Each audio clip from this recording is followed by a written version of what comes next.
No nii, täna teeme jälle siis Kaitseväe toidupakis süüa ja kuna on käes selline ilus kevadine aeg, siis miks mitte ära kasutada seda, mida meile loodus pakub.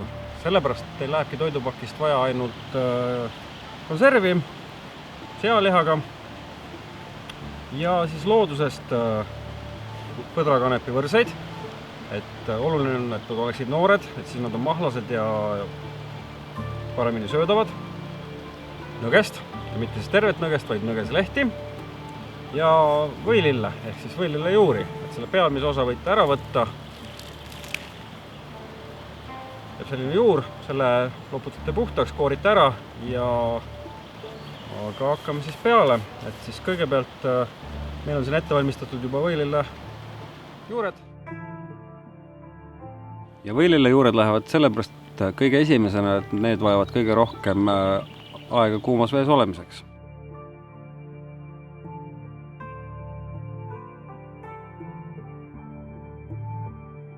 Järgmiseks siis põdrakanepi võrsed. Need peavad kuumas vees olema kõigest mõne minuti, et oluline on, et nad jääksid natuke krõmpsuks, mitte ei läheks lodiks.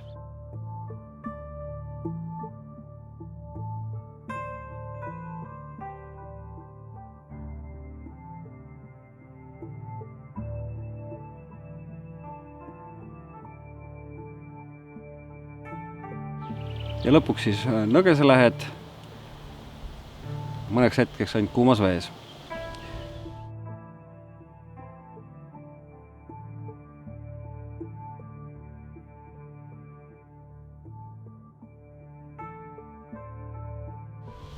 Siis kui see kupatus on tulel piisavalt aega olnud juba, et siis tõstab maha ja lisa siis sealiha konserv sööga läbi ja lase hea maitsta.